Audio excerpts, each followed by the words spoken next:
Hey everybody. I want to talk about a topic that I've been encountering a lot recently, and that's musicality and the lack of it in a lot of a cappella that I'm recording recently, and the amount of coaching that has to be done.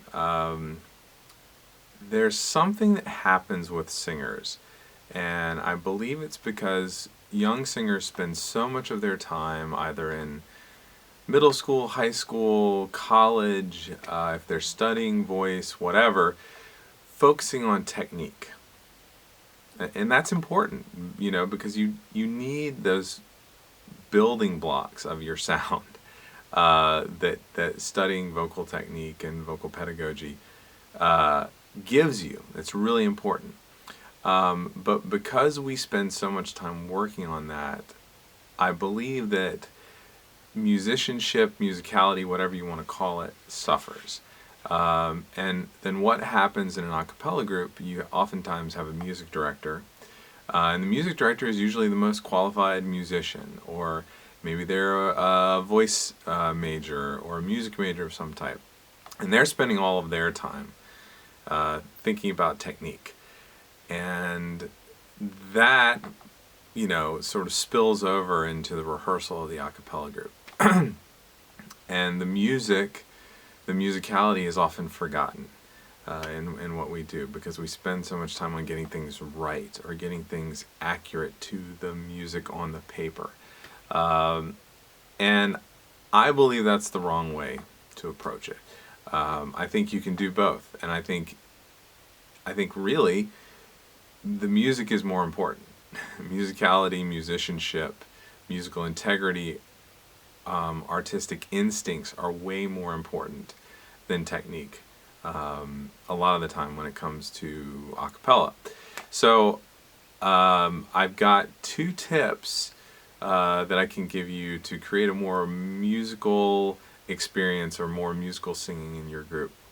And they can actually be summed up by one phrase. Sing it like you'd say it. Really, that's how things work. You want to sing it like you would say it. And here's what I'm talking about. So number 1, the first tip is to think about syllabic stress.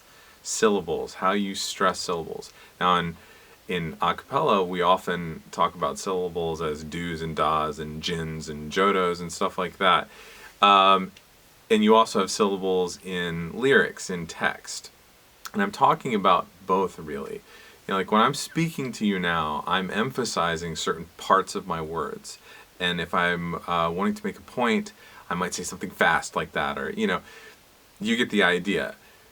When you're singing, you want to do the same thing with a musical line. You want to look at it. You want to look at the rhythm. You want to look at how the syllables are laid underneath it.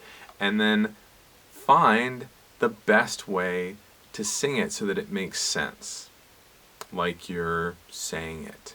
So that's one. The other way, the other tip is to talk about phrasing. Okay, now you might hear the term phrasing a lot in music, and phrasing to me means a couple things. When I think about a phrase, I think about a musical sentence. Again, coming back to singing it like you would say it.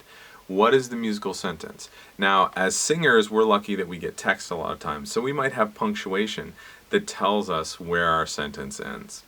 And you want to pay attention to that. But you also want to think about, like if you have a line that's just on an ooh, that maybe has a pickup at the beginning and is 3 bars long and whole notes. Well, where is the most important part of that line? And you have to decide those things. You have to decide where the climax of your sentence is or your phrase is.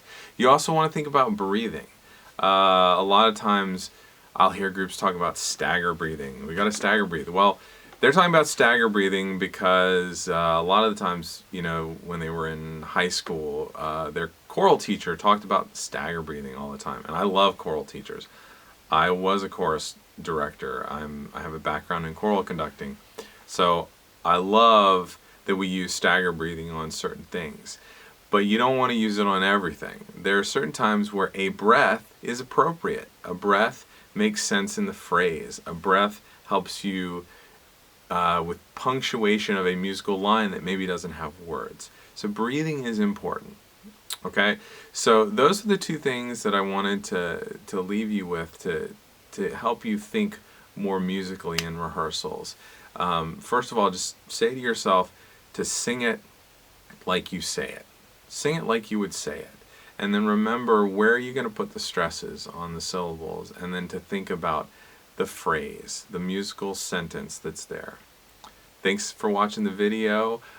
Please join our email list. We're actually putting out this week a special post that's only going to our email list. So unless you're on the list, you won't get it.